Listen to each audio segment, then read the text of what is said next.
Hello વિદ્યાર્થી મિત્રો, તો આઈ હોપ બધા મજામાં છો. આજે આપણે તમારી સમક્ષ આવ્યા છે કેમ કે એક ઇમ્પોર્ટન્ટ ઇન્ફોર્મેશન છે કે 2025 નું ભરતી કેલેન્ડર. આપણે ઘણા બધા લોકો વેઇટ કરીને બેઠા છે કે 2025માં કઈ ભરતી આવશે, કેટલી ભરતી આવશે કે નહીં આવે.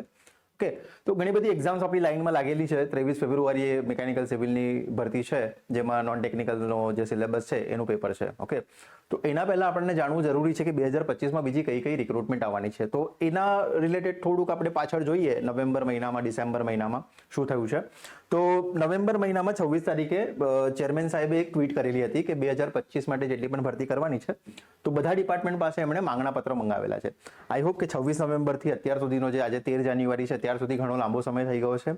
ઘણા બધા માંગણા પત્રો પહોંચી ગયા છે જીપીએસસી સુધી અને એનું પ્રોસેસ પણ સ્ટાર્ટ થઈ ગયો છે. જનરલી આપણે જોઈએ તો કેલેન્ડર આવે છે જાન્યુઆરી મહિનામાં લગભગ 25 જાન્યુઆરીની આસપાસ. તો આજે 13 થઈ છે, 2 દિવસ આપણે ઉત્તરાયણમાં એન્જોય કરીશું. 15 તારીખ થશે એટલે 16 થી લઈને 25નો સમયગાળો, એટલે કે લગભગ 10 દિવસ. ઓકે, એ 10 દિવસમાં તમારું ભરતી કેલેન્ડર 2025નું આવવાની પૂરેપૂરી શક્યતા છે. તો આપણે એક વખત જોઈ લઈએ કે પાછળ 2024માં જે ભરતી કેલેન્ડર આવ્યું હતું એમાં કઈ ભરતીઓ હતી, કેટલું રિક્રુટમેન્ટ આવ્યું હતું અને ક્યારે ક્યારે એક્ઝામ થઈ હતી એની. કે હમણાં ઘણા બધા ચેન્જીસ આવેલા છે. જેવી રીતે કે આપણે જોઈએ કે ઓએનજીસી એક રિક્રુટમેન્ટ જાહેર કર્યું, તો એમાં એ લોકોએ જાન્યુઆરીમાં ભરતીની પ્રક્રિયા ચાલુ કરી, એટલે કે એડવર્ટાઇઝમેન્ટ આપી અને ફેબ્રુઆરીમાં એની એક્ઝામ છે, એટલે એક જ મહિનો મળ્યો.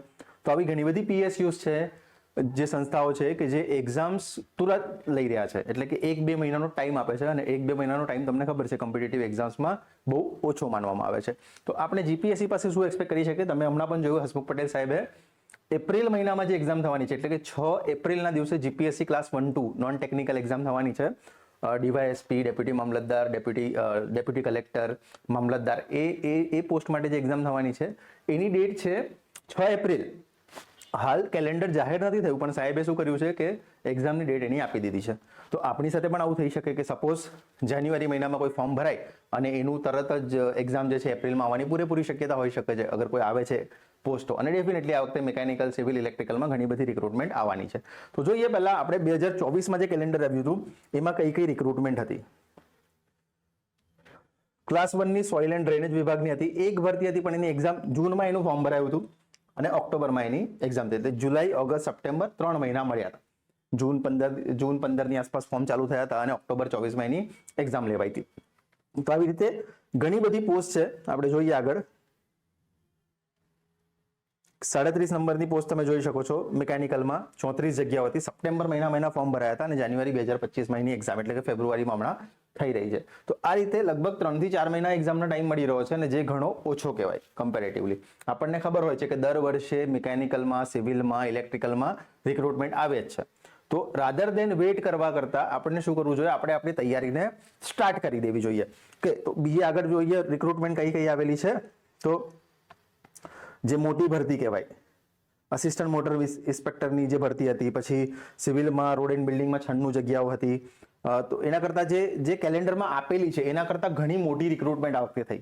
અહીંયા 96 જગ્યાઓ આપેલી છે, પણ નર્મદા એન્ડ કલ્ચરલ ડિપાર્ટમેન્ટમાં પણ રિક્રુટમેન્ટ થયું, રોડ એન્ડ બિલ્ડિંગમાં પણ રિક્રુટમેન્ટ થયું. તો લગભગ 543 જગ્યાઓ આસપાસ જે સિવિલ માટે આવેલી હતી. સેમ મિકેનિકલ માટે અસિસ્ટન્ટ મોટર વ્હીકલ ઇન્સ્પેક્ટર જે છે એની 153 જગ્યાઓ આવેલી હતી, જે આપણા કોઈ કેલેન્ડરમાં એનો જિક્ર કરેલો નહોતો, પણ એ રિક્રુટમેન્ટ આવી. ઓકે, તો જોઈ લો, 153 જગ્યાઓનો ક્યાંય આપણને અહીંયા મેન્શન કરવામાં આવેલું નથી, તો પણ એ રિક્રુટમેન્ટ આપણી પાસે આવી. તો આ વખતે પણ શું ચાન્સીસ છે? તો આ વખતે પણ ઘણા બધા ચાન્સીસ છે. આ વખતે કયા ચાન્સીસ છે આપણે જોઈએ. તો આ વખતે આપણી પાસે જે રિક્રુટમેન્ટ છે એમાં એક શક્યતા પૂરેપૂરી જે છે, જે મિકેનિકલ માટે સૌથી મોટી ભરતી કહેવાય, એ છે આરટીઓ ઇન્સ્પેક્ટર. આ ભરતી લગભગ 2021માં એક્ઝામ થઈ હતી, એના પછી આ ભરતી આવી નથી. 22, 23, 24 અને આવ્યા 25. તો આ એક રિક્રુટમેન્ટ આવવાની શક્યતા છે. પછી એક આવે છે ARTO, અસિસ્ટન્ટ આરટીઓ ઇન્સ્પેક્ટર. આ પણ સેમ 2021માં થઈ હતી, એના પછી આ રિક્રુટમેન્ટ નથી આવેલી. તો આ બે ભરતી તમારી માટે ખૂબ ઇમ્પોર્ટન્ટ છે. પછી ઘણી બધી અસિસ્ટન્ટ એન્જિનિયરની જે જગ્યાઓ આવે છે, નર્મદા, રોડ એન્ડ બિલ્ડિંગ ને ઘણી બધી જગ્યાઓમાં મિકેનિકલ માટે જે રિક્રુટમેન્ટ હોય છે એમાં પણ એક રિક્રુટમેન્ટ આવી શકે છે. તો આ 3 ડિપાર્ટમેન્ટ માટે ડેફિનેટલી મિકેનિકલ છે, સિવિલ છે અને ઇલેક્ટ્રિકલ છે. આટલા લોકો માટે રિક્રુટમેન્ટ આવી શકે છે. પછી એક ઇલેક્ટ્રિકલ EC કમ્પ્યુટર્સ વાળા માટે જોઈએ તો આપણી પાસે છે એક વાયરલેસ PSI. આ એક રિક્રુટમેન્ટ, આ જીપીએસસી કન્ડક્ટ નથી કરતી, પણ આ રિક્રુટમેન્ટ તમારે ડેફિનેટલી ટેકનિકલ રિક્રુટમેન્ટ છે જે આવવાની શક્યતા પૂરેપૂરી છે. WPSI વાયરલેસ PSI અને ટેકનિકલ ઓપરેટર, આ બે રિક્રુટમેન્ટ તમારી આવવાની પૂરેપૂરી શક્યતા છે 2025ના કેલેન્ડરમાં. પછી આપણે સિવિલમાં જોઈએ તો road and building, irrigation, Narmada and cultural ડિપાર્ટમેન્ટમાં. ઠીક છે, તો આ 3 ડિપાર્ટમેન્ટમાં ડેફિનેટલી આ વખતે રિક્રુટમેન્ટ આવવાની પૂરેપૂરી શક્યતા છે 2025ની આપણે વાત કરીએ તો. તો આ જે કેલેન્ડર છે એમાં આટલી રિક્રુટમેન્ટ મોટા પાયે આવવાની છે. અગેન મેં તમને કહું છું કે એક્ઝામમાં ટાઈમ ઓછો આપવામાં આવશે. તમે હાલ જોયું છે ક્લાસ 1-2ની એક્ઝામ માટે હાલ જાન્યુઆરી ચાલી રહ્યો છે, રિક્રુટમેન્ટ આવી નથી, પણ એક્ઝામની ડેટ ફાઇનલ થઈ ગઈ છે. તો સિવિલમાં પણ આવી શકે છે, મિકેનિકલમાં પણ સેમ આવી શકે છે. તો વેઇટ કરવા કરતાં ડેફિનેટલી આપણે એક્ઝામની પ્રિપેરેશન સ્ટાર્ટ કરી દેવી જોઈએ.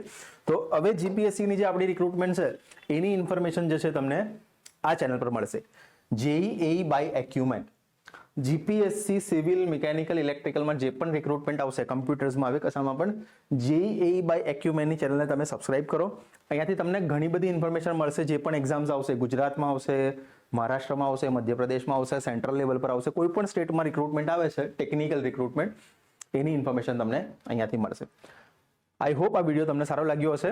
આ ચેનલને કે આ વિડીયોને મેક્સિમમ લોકો સુધી પહોંચાડો, જે રીતે બધાને ઇન્ફોર્મેશન મળી શકે. અને આ ચેનલને સબસ્ક્રાઇબ કરો અને લાઇક કરો અને બેલ બટન દબાવજો, તો જે પણ વિડીયોઝ અમે અપલોડ કરીશું તમને એની ઇન્ફોર્મેશન તરત મળી જાય. ચાલો, થેન્ક યુ વેરી મચ.